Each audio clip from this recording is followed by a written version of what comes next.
Partnership chapter के chapter number 4 है, जिसका नाम है रिकॉन्स्टिट्यूशन ऑफ पार्टनरशिप। तो मीनिंग को समझते हैं।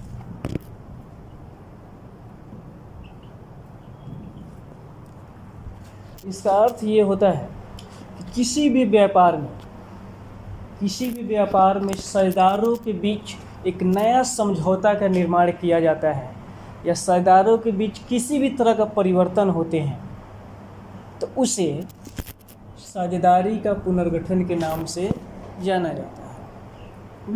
जैसे एग्जांपल हम लेते हैं, ए, बी एंड सी 3 पार्टनर हैं जो प्रॉफिट एंड लॉस को 1-1-1 यानी इक्वली डिस्ट्रीब्यूट करते थे। फिर इन्होंने नया समझौता बनाया कि अप्रैल 1, 2021 से प्रॉफिट का बंटवारा 2:1:1 में करेंगे। तो पहले का साझेदारी संलेख में क्या था, प्रॉफिट शेयरिंग रेशियो इक्वली था, लेकिन जो ही नया समझौता आया तो इसमें क्या है, प्रॉफिट शेयरिंग रेशियो 2:1:1। तो यही बोला जाता है, इसी परिस्थिति या केसेस को बोलते हैं साझेदारी फॉर्म का, साझेदारी का पुनर्गठन। कंप्लीट। एक बार और मीनिंग को समझिए।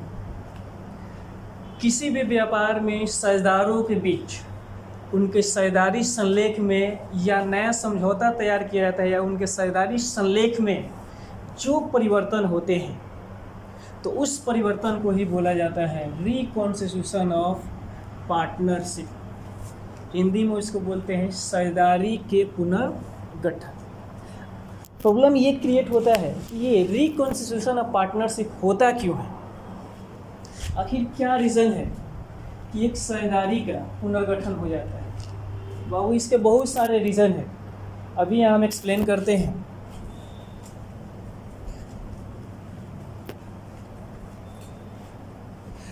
अगर बातें की जाए कि साझेदारी संलेख के पुनर्गठन कौन कौन से परिस्थितियों में हो जाती है, रीज़न की बातें की जाए, बाबू इसके बहुत सारे रीज़न हैं। अगर बात करें पहला,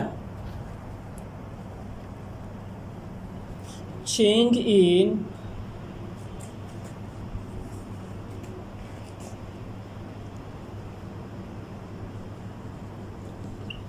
प्रॉफिट शेयरिंग रेशियो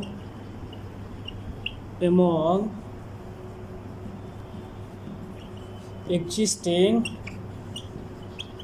पार्टनर्स। पहला रीज़न है, अगर जो वर्तमान साझेदार हैं उनके प्रॉफिट शेयरिंग रेशियो में जो ही बदलाव होगा तो इसको भी रिकॉन्स्टिट्यूशन ऑफ पार्टनरशिप बोला जाता है। पहला reason. And second reason,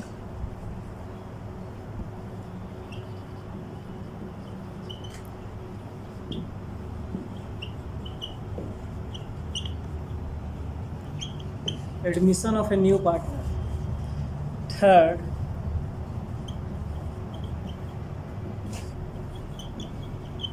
retirement of partner. Fourth,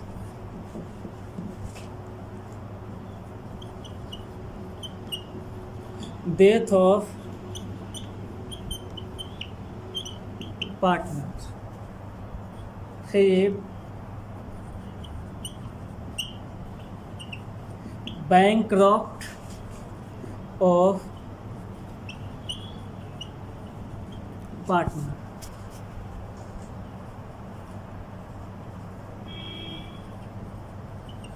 Absconded of a partner, etcetera. अगर बातें की जाए कि एक साझेदारी फॉर्म का पुनर्गठन किन किन कारणों से हो सकते हैं या होते हैं, तो बहुत सारे रीज़न या कारण हो सकते हैं, परिस्थितियाँ हैं, लेकिन उसमें से जो फेमस केसेज है उसको हम यहाँ पिकअप कर लेते हैं।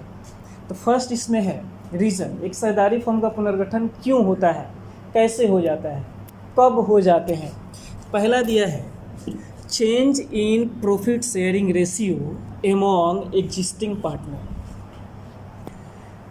एक साझेदारी व्यवसाय में जितने भी साझेदार हैं, जो वर्तमान साझेदार हैं, अगर उनका प्रॉफिट शेयरिंग रेशियो में जो ही बदलाव होगा तो उसके कारण भी एक साझेदारी फर्म का पुनर्गठन हो जाता है।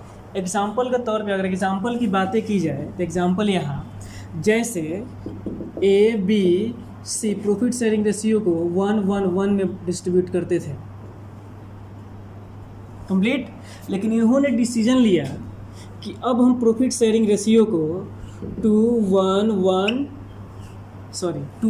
और 2 के अनुपात में बांटेंगे, यानी A का 2 रहेगा, B का 1 रहेगा एंड C का 2 रहेगा।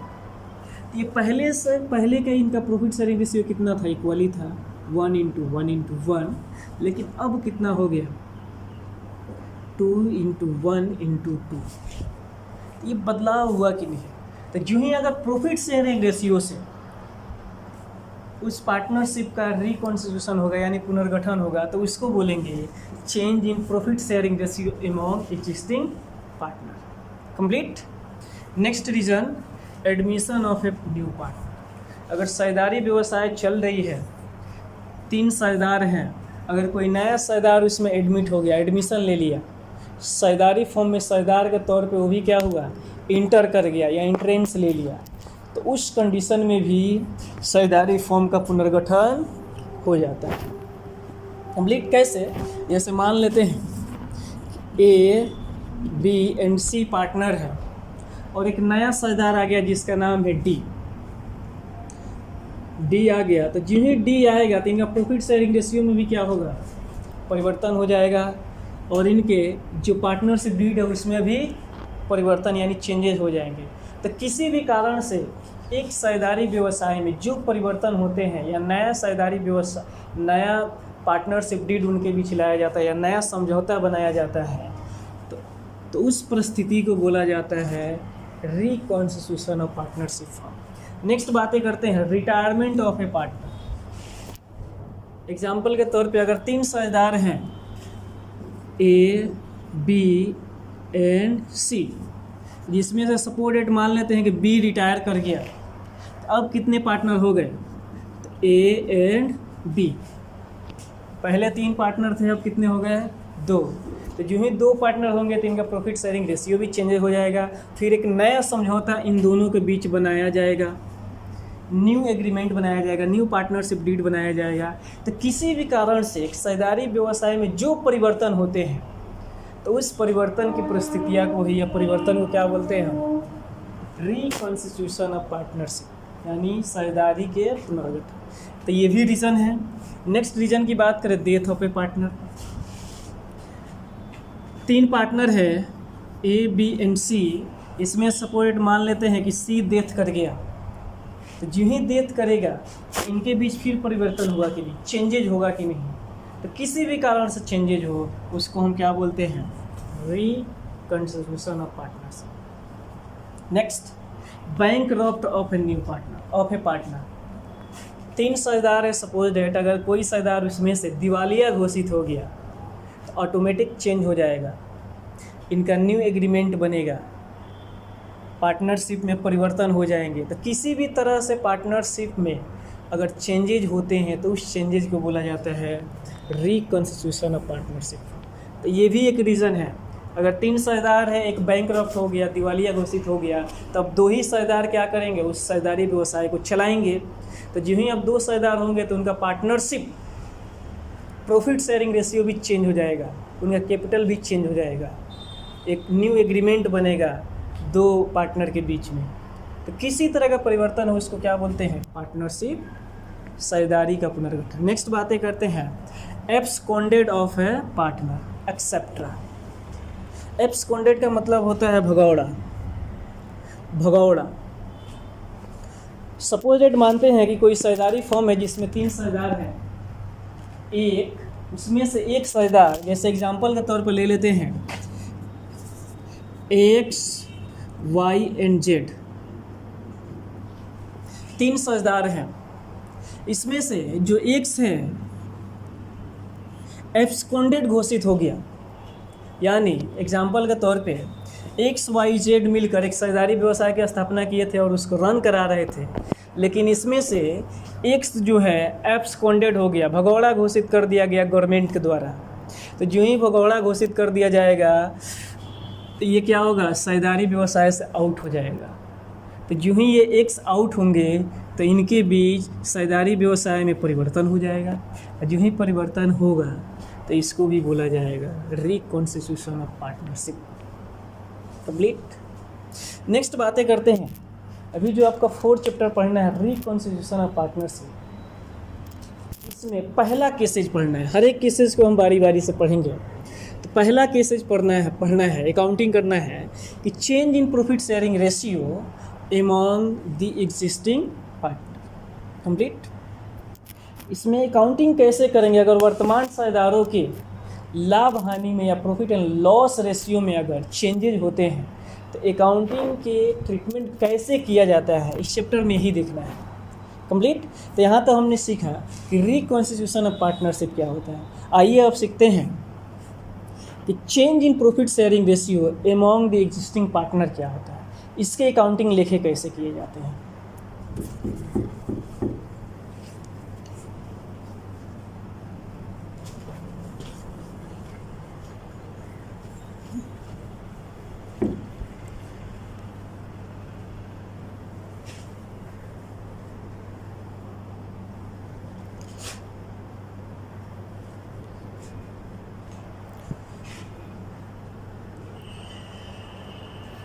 रिकॉन्स्टिट्यूशन ऑफ पार्टनरशिप फॉर्म का जो पहला चैप्टर है इसमें दिया है reconstitution of partnership change in profit sharing ratio among existing partner. ये होता क्या है, हिंदी में बातें करें तो वर्तमान साझेदारों के लाभ हानि में परिवर्तन के द्वारा पुनर्गठन। ये होता क्या है, तो मीनिंग को समझते हैं। जो ही एक साझेदारी फॉर्म में साझेदारों के बीच लाभ हानि में परिवर्तन के द्वारा उस साझेदारी फॉर्म का पुनर्गठन हो जाता है, यानी रिकॉन्स्टिट्यूशन हो जाता है, तो उस पुनर्गठन को बोला जाता है साझेदारी के पुनर्गठन वर्तमान साझेदारों के लाभ हानि में परिवर्तन। कंप्लीट। कोई भी साझेदारी व्यवसाय में वर्तमान साझेदारों के लाभ हानि में परिवर्तन के द्वारा उसका पुनर्गठन होता है तो उसको बोला जाता है reconstitution of partnership change in profit sharing ratio among the existing partner. Complete. Next बातें करते हैं। अगर रिकॉन्स्टिट्यूशन ऑफ पार्टनरशिप फॉर्म होता है तो उसमें अकाउंटिंग के ट्रीटमेंट कैसे किया जाता है, लेखांकन व्यवहार कैसे करते हैं।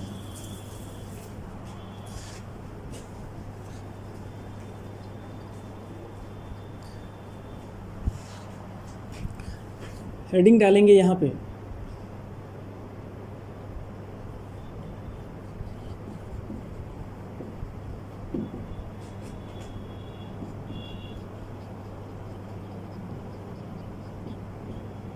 Accounting treatment on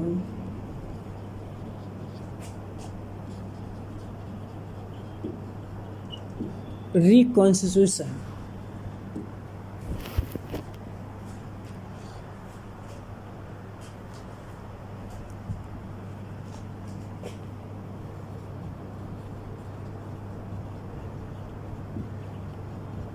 partnership.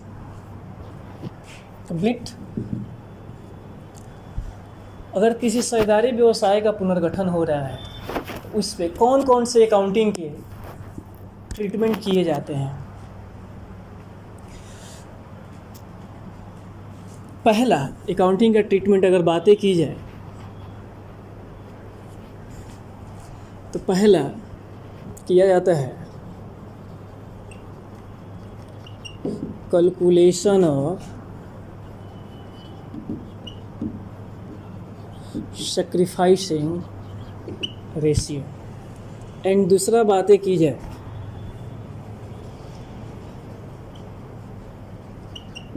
Calculation of गैनिंग ratio. अगर तीसरी बातें की जाए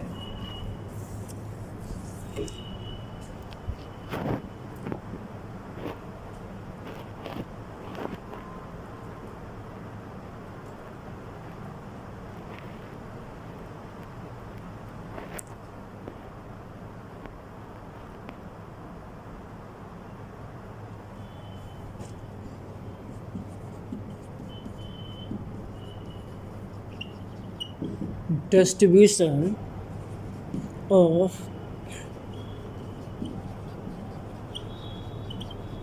accumulated profit, losses,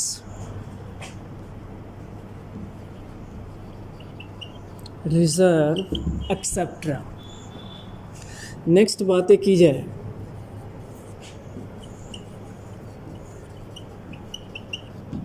treatment of goodwill. Next बातें की जाए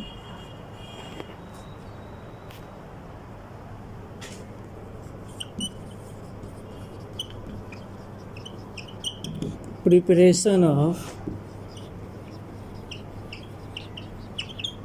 रिवैल्यूएशन अकाउंट। नेक्स्ट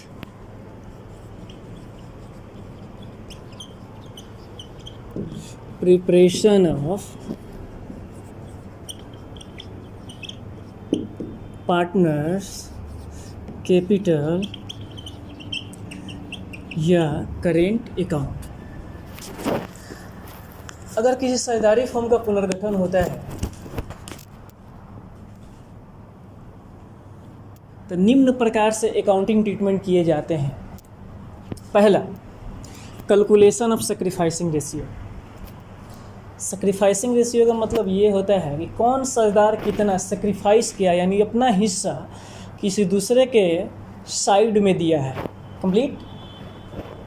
दूसरा, calculation of gaining ratio and new ratio भी यहाँ जोड़ सकते हैं।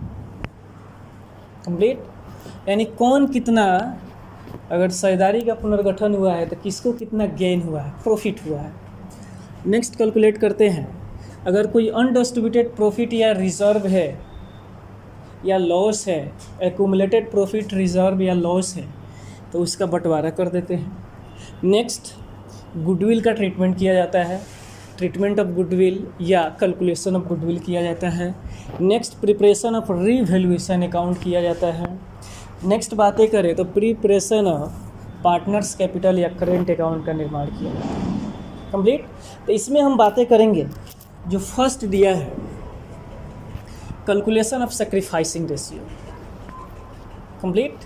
तो ये समझे कि सैक्रिफाइसिंग रेशियो होता क्या है। हिंदी में इसको बोला जाता है त्याग अनुपात। कंप्लीट। तो ऐसे अनुपात जिसमें एक साझेदार अपने हिस्से के कुछ टुकड़े को या हिस्से को, अपने हिस्से के कुछ टुकड़े को किसी दूसरे साझेदार के पक्ष में देते हैं या देने के लिए सहमत हो जाते हैं या त्याग करते हैं या छोड़ देते हैं, तो छोड़ी गई उस अनुपात को या त्याग की गई उस अनुपात को बोला जाता है सैक्रिफाइसिंग रेशियो। कंप्लीट। इसका कैलकुलेशन कैसे किया जाता है, तो इसका फॉर्मूला होता है sacrificing ratio is equal to old ratio minus new ratio.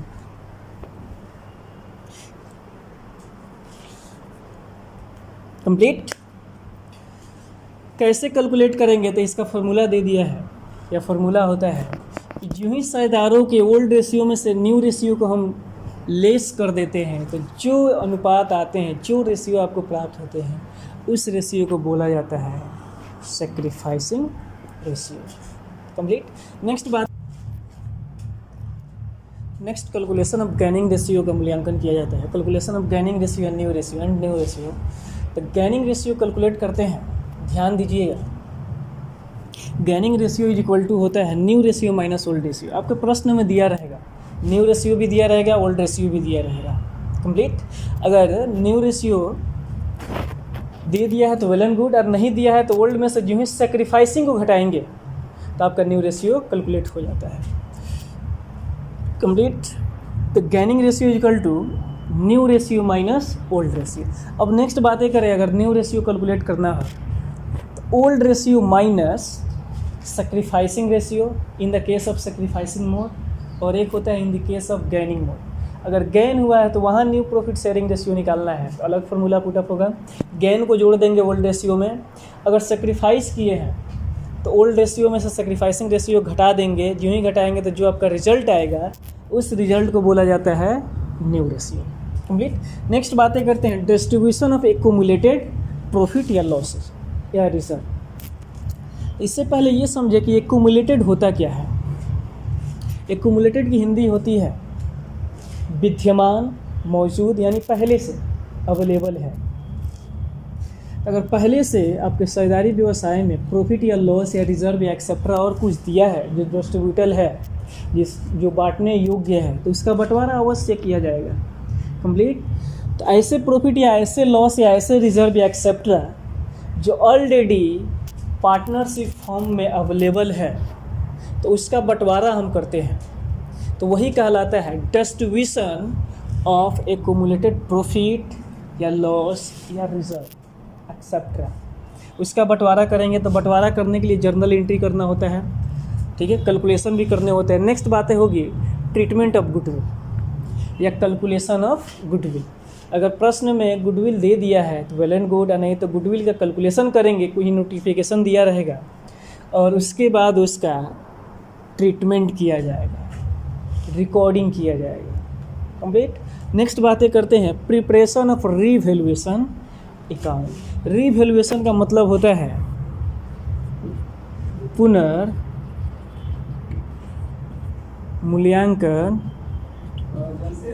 खाते, ठीक है।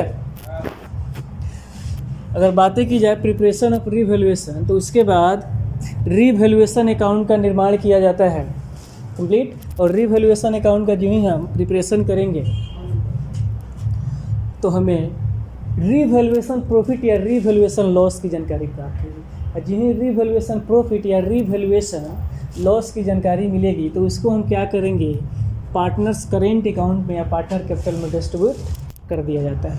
नेक्स्ट बातें करते हैं प्रिपरेशन ऑफ पार्टनर्स कैपिटल या करेंट अकाउंट। आपके प्रश्न में दिया रहेगा अगर फिक्स मेथड है तो वहाँ पे करेंट अकाउंट बनाएंगे, उसके बाद पार्टनर्स कैपिटल अकाउंट बनाएंगे। अगर फ्लैक्चुएटिंग मेथड है तो करेंट अकाउंट नहीं बनाएंगे, डायरेक्ट पार्टनर कैपिटल अकाउंट का निर्माण किया जाता है। तो ये रहा कि कौन कौन से अकाउंटिंग ट्रीटमेंट या अकाउंटिंग रिकॉर्ड किए जाते हैं on the time of reconstitution of partnership. अगर एक साझेदारी व्यवसाय का पुनर्गठन होता है तो उस पुनर्गठन के समय या पुनर्गठन के बाद कौन कौन से अकाउंटिंग के लेखे किए जाते हैं या कौन कौन से कैलकुलेशन किए जाते हैं। तो ये जो है there are 6 calculation and recording and accounting treatment which have recorded in the on the time of या after the time of reconstitution of partnership. जो ही एक पार्टनरशिप साझेदारी का पार्टनरशिप का रिकॉन्स्टिट्यूशन होता है या पुनर्गठन होता है तो निम्न कैलकुलेशन एंड अकाउंटिंग ट्रीटमेंट किए जाते हैं। इसमें चाहे तो एक और जोड़ सकते हैं 7 जर्नल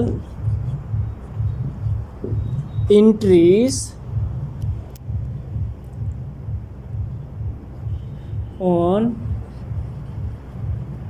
रिवैल्यूएशन कंप्लीट या ऑन रिकॉन्स्टिट्यूशन भी लिखा जा सकता है। रिवैल्यूएशन के भी जर्नल एंट्री किए जाते हैं। अब इसमें हम बातें करेंगे सैक्रिफाइसिंग रेशियो की, फिर बातें करेंगे गैनिंग रेशियो की, फिर बातें करेंगे डिस्ट्रीब्यूशन ऑफ एक्यूमुलेटेड प्रॉफिट की, फिर हम बातें करेंगे ट्रीटमेंट ऑफ गुडविल की। आइए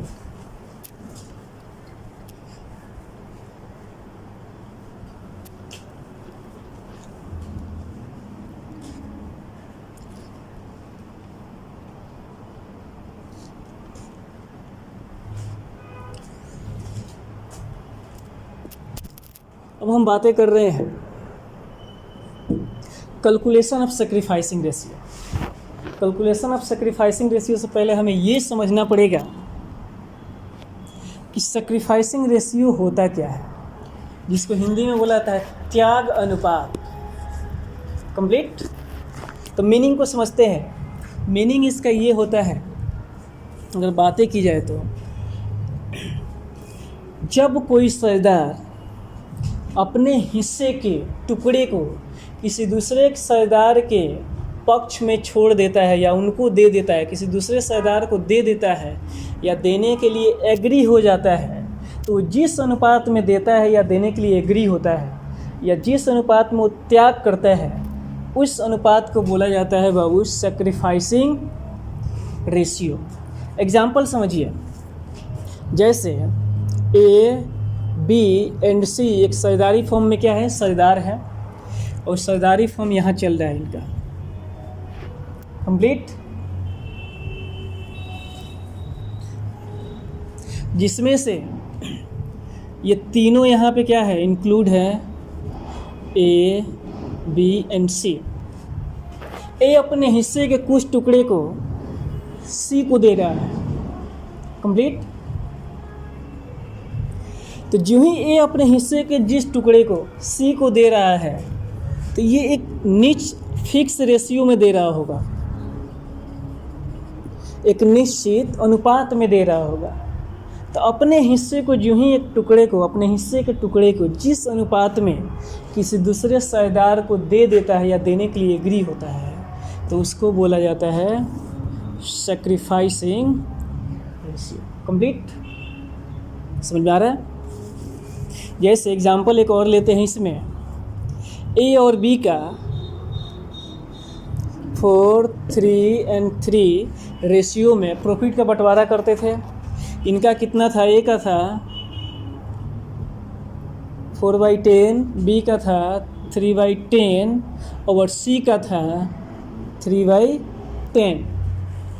कंप्लीट। जिसमें से ए अपने हिस्से के 1/2 हिस्सा, ए अपने हिस्से के 1/2 सी को दे रहा है या देने के लिए एग्री हो गया। कंप्लीट। तो ये जो 1/2 हिस्सा दे रहा है, यही कहलाएगा बाबू सैक्रिफाइसिंग रेशियो। समझ में आ रहा है? किसको दे रहा है, सी को। तो इसमें सैक्रिफाइसर कौन है, ए। कंप्लीट। अगर एक साझेदार किसी दूसरे साझेदार को अपने हिस्से के टुकड़े जो ही देता है या देने के लिए सहमत हो जाता है, तो जिस अनुपात में देता है उस अनुपात को बोला जाता है सैक्रिफाइसिंग रेशियो। कंप्लीट। नेक्स्ट बातें करते हैं। इसका फॉर्मूला ये होता है सैक्रिफाइसिंग रेशियो का, sacrificing ratio is equal to old ratio minus new ratio. Complete. अगर हिंदी में बातें करें, पुराना अनुपात माइनस नया अनुपात,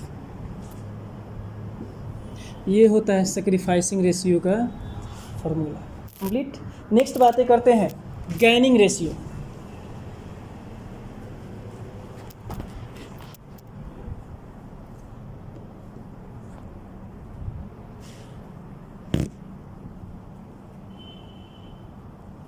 नेक्स्ट बातें करते हैं गैनिंग रेशियो। ये तो पहला था। दूसरा कैलकुलेशन ऑफ गैनिंग रेशियो। गैनिंग रेशियो की हिंदी में बोला जाता है लाभ प्राप्त या प्राप्ति अनुपात। ध्यान से देखिए, नाम से ही पता चल रहा है, लाभ प्राप्त या लाभ प्राप्ति अनुपात या प्राप्ति अनुपात। जब साझेदारी फॉर्म में कोई साझेदार किसी दूसरे साझेदार से जिस अनुपात में उसके हिस्से के छोटे टुकड़े को प्राप्त करता है, या उसके हिस्से को प्राप्त करता है, तो वो प्राप्ति जिस अनुपात में होती है उस अनुपात को बोला जाता है गैनिंग रेशियो। कंप्लीट। ऐसे अनुपात जिस अनुपात में एक साझेदार किसी दूसरे साझेदार के हिस्से को प्राप्त करता है तो उस अनुपात को बोलते हैं लाभ प्राप्ति अनुपात या प्राप्ति अनुपात या गैनिंग रेशियो। कंप्लीट। इसका फॉर्मूला ये होता है gaining ratio is equal to new ratio minus old ratio. अगर हिंदी में बातें की जाए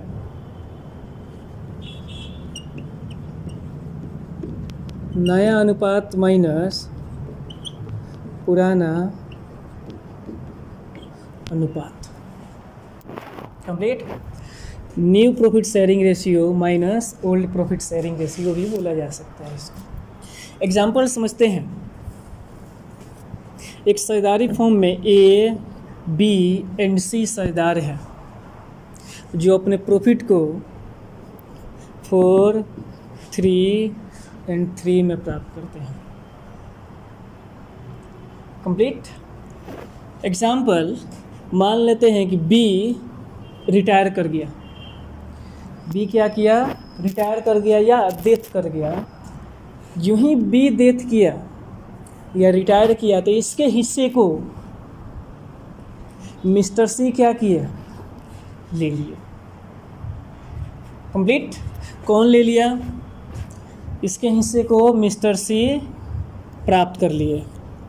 ध्यान दीजिएगा, ए, बी और सी एक साझेदारी फॉर्म में साझेदार थे जिसमें से मिस्टर बी रिटायर कर गए और मिस्टर बी रिटायर किए तो अपने हिस्से को किसको दे दिए? मिस्टर सी को। तो जो ही मिस्टर सी के अपने हिस्से को दे दिए हैं तो ये हिस्सा प्राप्त कौन किया है? मिस्टर सी। तो इनका रेशियो कितना होगा अगर बातें की जाए तो 4/10, और इनकी बातें की जाए तो 3/10, और इनकी बातें की जाए तो 3/10। तो ये 3/10 कौन ले लिया है? तो मिस्टर सी लिए हैं। कंप्लीट। तो जो ही मिस्टर सी को प्राप्त हुआ है, जिस रेशियो में प्राप्त हुआ है, जिस अनुपात में प्राप्त हो रहा है, यही इनके लिए कहलाएगा गैनिंग रेशियो। और ये दिया कौन है? तो मिस्टर बी। मिस्टर बी के लिए यही कहलाएगा सैक्रिफाइसिंग रेशियो। कंप्लीट। यानी गैनिंग रेशियो की बातें की जाए तो ऐसे रेशियो जिस अनुपात में, जिस रेशियो में एक साझेदार किसी दूसरे साझेदार के हिस्से को प्राप्त करते हैं तो उसको गैनिंग रेशियो कहते हैं। तो यहाँ पे मिस्टर सी क्या कर रहे हैं? इनके हिस्से को प्राप्त कर रहे हैं, तो इनके लिए यही हो जाएगा गैनिंग रेशियो 3/10, और ये अपने हिस्से को दे रहे हैं 3/10 किसको? सी को। तो ये सेक्रीफाइसर हो गए, तो इनके लिए यही हो जाएगा क्या? Sacrificing ratio. कंप्लीट। तो इसका फॉर्मूला होता है gaining ratio equal to new minus old ratio. Complete.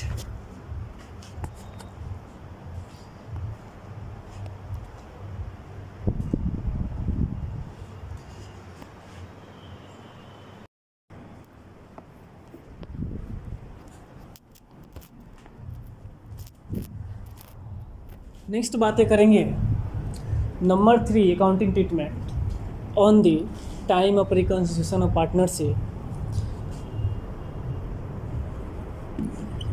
Calculation of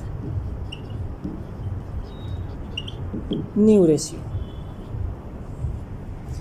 new ratio का कैलकुलेशन कैसे किया जाता है? अगर कोई साझेदारी फर्म का पुनर्गठन होता है तो पुनर्गठन के समय न्यू रेशियो यानी नया अनुपात का मूल्यांकन कैसे किया जाता है? तो ध्यान दीजिएगा, न्यू रेशियो कैलकुलेशन करने के 2 मोड होते हैं। पहला मोड की अगर बातें करें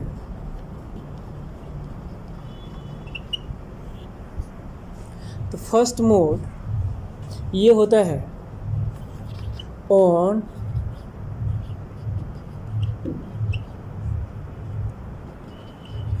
ऑन सेक्रीफाइसिंग। अगर सेकेंड बातें करें, सेकेंड मोड,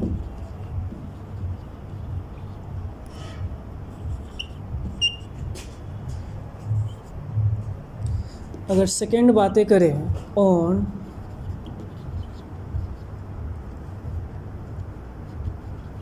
गैनिंग। अगर न्यू प्रॉफिट शेयरिंग रेशियो के कैलकुलेशन की बातें किया जाए तो इसके दो मोड होते हैं कैलकुलेट करने के। अगर कोई शेयरदार सेक्रीफाइस किया है तो उसका न्यू प्रॉफिट शेयरिंग रेशियो कैसे कैलकुलेट करेंगे, कंप्लीट पहला मोड। और सेकंड है अगर कोई शेयरदार गेन किया है तो उसका न्यू प्रॉफिट शेयरिंग रेशियो कैसे कैलकुलेट किया जाएगा।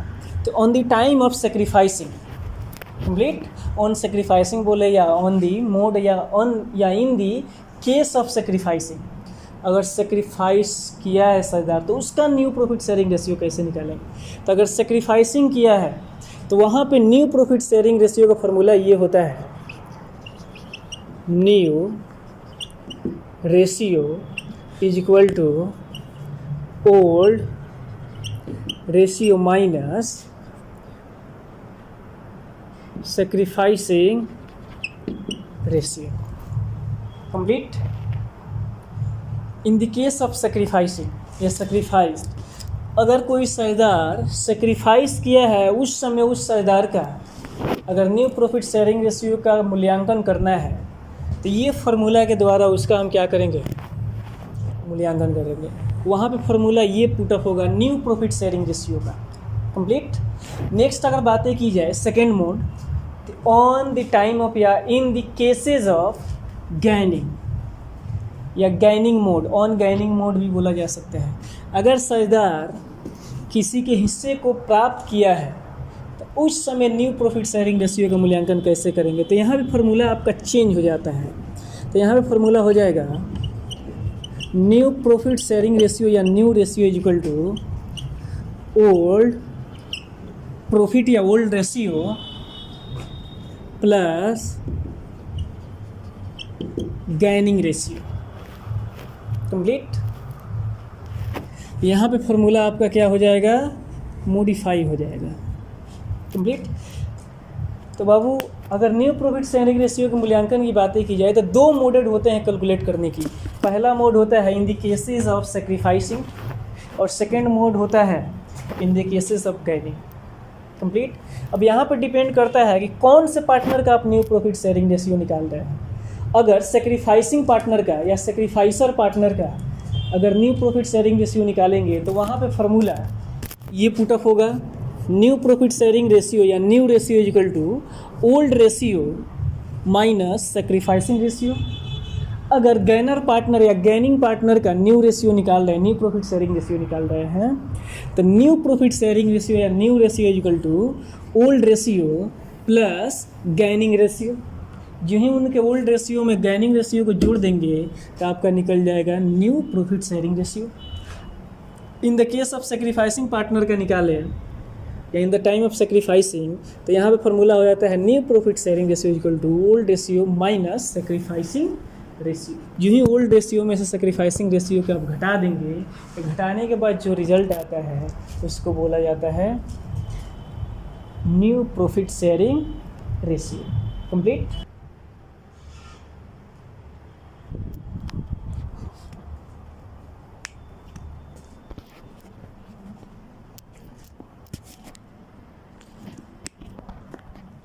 आइए देखते हैं रिकॉन्स्टिट्यूशन ऑफ पार्टनरशिप फॉर्म का।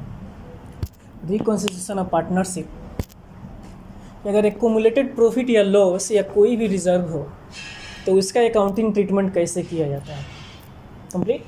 तो सबसे पहले हम हेडिंग डालेंगे एक्युमुलेटेड प्रॉफिट या लॉस एंड रिजर्व। हेडिंग में ये भी बोला जा सकता है accounting treatment of accumulated profit या लॉसेस या रिजर्व्स, कंप्लीट। तो ध्यान दीजिएगा इसके भी दो मोड होते हैं। अगर एक्युमुलेटेड प्रॉफिट या रिजर्व है तो इसके भी दो मोड होते हैं। पहला मोड ये होता है अगर पार्टनर या साझेदार उसको बांटना चाहते हैं तो उसका मोड अलग है, तो उसका अकाउंटिंग ट्रीटमेंट अलग होगा। अगर वो बांटना नहीं चाहते हैं तो उसका अकाउंटिंग ट्रीटमेंट अलग होता है, कंप्लीट। दो मोड है। पहला मोड क्या होता है, अगर साझेदार बांटना चाहते हैं कंप्लीट तो उसका बंटवारा होगा अकाउंटिंग ट्रीटमेंट के द्वारा। अगर वो बांटना नहीं चाहते हैं, अगर नहीं बांटना चाहते हैं तो भी उसका लेखा होगा, लेकिन अगर बांटना नहीं चाह रहे हैं तो उसका अलग तरह ये रिकॉर्डिंग होगा, अलग तरह से रिकॉर्डिंग होगा, अलग तरह से अकाउंटिंग ट्रीटमेंट किया जाएगा। अगर वो बांटना चाहते हैं तो उसका अलग तरह से अकाउंटिंग ट्रीटमेंट किया जाएगा। तो फर्स्ट देखते हैं, उससे पहले ये समझ ले कि एक्यूमुलेटेड प्रॉफिट लॉस या रिजर्व होता है क्या है। तो एक्यूमुलेटेड की हिंदी होती है विद्यमान या पहले से मौजूद। कंप्लीट। ऐसे प्रॉफिट या ऐसे रिजर्व या ऐसे प्रोविज़न या ऐसे लॉसेस या ऐसे प्रॉफिट का हिस्सा या ऐसे लॉसेज का हिस्सा या ऐसे रिजर्व के टुकड़े या रिजर्व के हिस्से जो पहले से ही पार्टनरशिप फॉर्म में मौजूद हैं, तो उसको बोला जाता है एक्यूमुलेटेड प्रॉफिट अगर प्रॉफिट का हिस्सा है तो, अगर लॉस का है तो एक्यूमुलेटेड लॉस, अगर रिजर्व है तो एक्यूमुलेटेड रिजर्व। समझ में आ रहा है? नेक्स्ट बातें करते हैं। अगर अकाउंटिंग ट्रीटमेंट की बातें करें तो दो मोड है, इफ़ या when the partners want to distribute, second when या if the partner don't want to distribute. पहला मोड उठाते हैं इसमें से, अगर साझेदार एक्यूमुलेटेड प्रॉफिट या लॉस या रिजर्व को आपस में बांटना चाहते हैं तो जर्नल एंट्री कैसे किया जाएगा।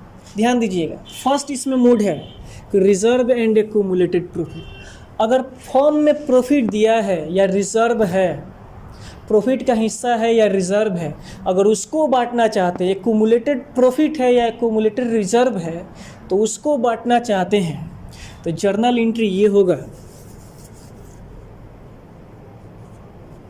Profit and loss, profit account year. अगर रिजर्व दिया है तो रिजर्व अकाउंट ईयर। अगर फ्लैक्चुएटिंग फंड दिया है अकाउंट डीआर। अगर इन्वेस्टमेंट फ्लैक्चुएटिंग फंड दिया है डीआर। अगर वर्कमैन कॉम्पनसेशन फंड दिया है, सबको क्या करेंगे DR. To old partners capital या करेंट अकाउंट। कंप्लीट। अगर साझेदार बांटना चाहते हैं तो दो ही चीज़ होगा, एक तो लॉस होगा, नहीं तो रिजर्व, नहीं तो प्रॉफिट होगा। तो अगर प्रॉफिट या रिजर्व है तो उसका बंटवारा करेंगे अगर बांटना चाहते हैं तब। तो प्रॉफिट है तो profit and loss account year. अगर रिजर्व दिया है तो रिजर्व अकाउंट ईयर। अगर फ्लैक्चुएटिंग फंड दिया है तो फ्लैक्चुएटिंग फंड अकाउंट ईयर। अगर इन्वेस्टमेंट फ्लैक्चुएटिंग फंड दिया है तो investment fluctuating fund account year. अगर वर्कमैन कॉम्पनसेशन फंड दिया है तो उसको भी कर देंगे डीआर। और टू ओल्ड पार्टनर्स या करेंट अकाउंट। नरेशन में क्या लिखेंगे, being accumulated profit and reserve etc transfer to all partners in their old ratio। Complete.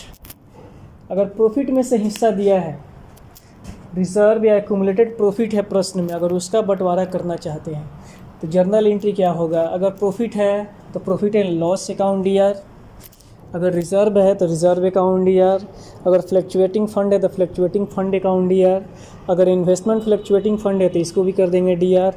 अगर वर्कमैन कॉम्पनसेशन फंड है तो इसको भी कर देंगे DR. To old partner capital या करेंट अकाउंट। नरेशन में क्या लिखेंगे, तो being accumulated profit and reserve etcetera transfer to all partners capital या current account in their old profit sharing ratio. Complete. ये तो फर्स्ट मोड हो गया, अगर बांटना चाहते हैं तब। ये तो हो गया इन द केस ऑफ प्रॉफिट या रिजर्व। अगर बातें की जाए, अगर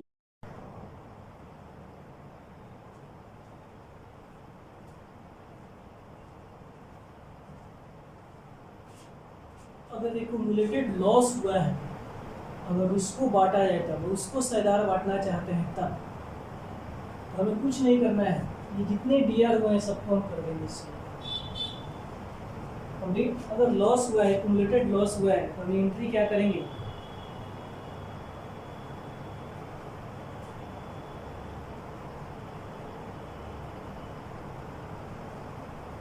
ओल्ड पार्टनर कैपिटल या current account year to profit and loss account bracket में लिख लेंगे लॉस टू, अगर कोई एक्सपेंस है डिफर्ड एक्सपेंडिचर उसको कर देंगे सी, डायरेक्शन लिख लेंगे being accumulated loss transfer to partners capital या current account in their old ratio। Complete. अगर लॉस हुआ है उसको हम बांटना चाहते हैं, एक्यूमुलेटेड लॉस है उसको बांटना चाहते हैं, तो एंट्री बनेगी ओल्ड पार्टनर्स कैपिटल या current account D R to profit and loss account. अगर कोई एक्सपेंडिचर है to deferred expenditure etcetera account medicine being accumulated loss transfer to partners capital या करेंट अकाउंट। नेक्स्ट बातें करते हैं सेकेंड में। अगर साझेदार एक्यूमुलेटेड लॉस या एक्यूमुलेटेड प्रॉफिट या एक्यूमुलेटेड रिजर्व एक्सेट्रा को बांटना नहीं चाहते हैं तब, तो इसके भी दो मोड हैं। अगर प्रॉफिट हुआ है अब तब बांटना नहीं चाहते हैं तो उसका जनरल एंट्री अलग होगा। कंप्लीट। तो पहला मोड इसका दिया है, सेकेंड मोड का when the partners don't want to distribute.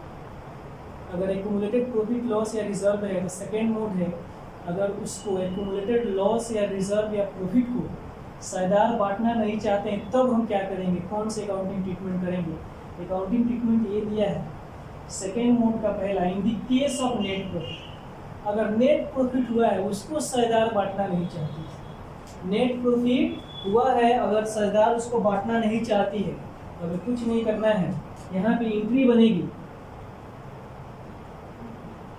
गैनिंग partners capital या current account D R to sacrificing partners capital या current account.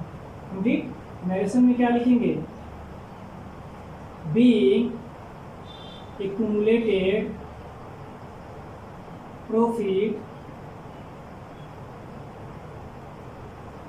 Transfer to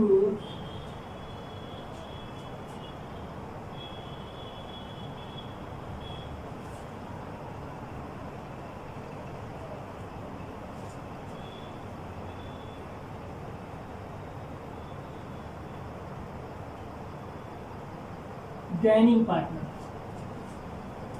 complete. Next बातें करते हैं in the case of net loss. अगर loss हुआ है और उसको बांटना नहीं चाहते हैं तब जर्नल एंट्री क्या होगा, तो सेम उल्टा कर देंगे, सैक्रिफाइसिंग पार्टनर्स कैपिटल या current account D R to gaining partners capital या current. Complete. Being accumulated loss beared by sacrificing partner, so gaining partner. ये रहा एक्यूमुलेटेड लॉस या प्रॉफिट या रिजर्व है तो कैसे उसका ट्रीटमेंट किया जाता है। इसके दो ही मोड होते हैं, ये अगर साझेदार बांटना चाहता है when the partners want to distribute, और सेकंड मोड है when the partner don't want to distribute. अगर बांटना चाहता है तो उसके दो मोड होंगे, एक्यूमुलेटेड प्रॉफिट या रिजर्व होंगे तो उसका बंटवारा करेंगे, तो जर्नल एंट्री बनेगी profit in loss account D are. ये है प्रॉफिट के लिए, एक्यूमुलेटेड प्रॉफिट है तो अगर कोई फंड मेरा दिया है तो उस फंड को भी डेबिट कर देंगे to all old partners capital या करेंट। ठीक। नेक्स्ट बातें करते हैं, अगर एक्यूमुलेटेड लॉस है ओल्ड पार्टनर्स कैपिटल या current account D R to profit and loss account, या कोई एक्सपेंडिचर है पहले से available to deferred expenditure. Okay, next बातें करते हैं when the partners don't want to distribute. अगर सेकेंड मोड की बातें करें, जब साझेदार आपस में बांटना नहीं चाहते हैं, तो in the case of profit journal entry क्या होगी? तो गेनिंग पार्टनर्स कैपिटल या करेंट अकाउंट या to sacrificing partner capital account. Complete. Next बातें करते हैं in the case of net loss. अगर बांटना नहीं चाहते आप, लॉस का हिस्सा है, एक्यूमुलेटेड लॉस है, तो इसका एंट्री क्या करेंगे? तो सैक्रिफाइसिंग पार्टनर कैपिटल या करेंट अकाउंट या टू गेनिंग पार्टनर्स कैपिटल या करेंट। ये कैपिटल या करेंट अकाउंट क्यों होगा? तो अगर फिक्स कैपिटल मेथड आप यूज कर रहे हैं तो वहाँ पे करेंट अकाउंट लिखेंगे। अगर फ्लक्चुएटिंग कैपिटल मेथड यूज कर रहे हैं तो वहाँ पे सिर्फ और सिर्फ कैपिटल लिखा जाएगा, करेंट अकाउंट लिखने की ज़रूरत नहीं। कंप्लीट। तो आज की क्लास में इतना ही। ये आपका reconstitution of partnership, change in profit sharing ratio of existing partner आपका समाप्त हो गया है। नेक्स्ट क्लास में हम कभी देखेंगे क्वेश्चन कैसे सॉल्व किया। मिलते हैं नेक्स्ट क्लास में, तब तक के लिए।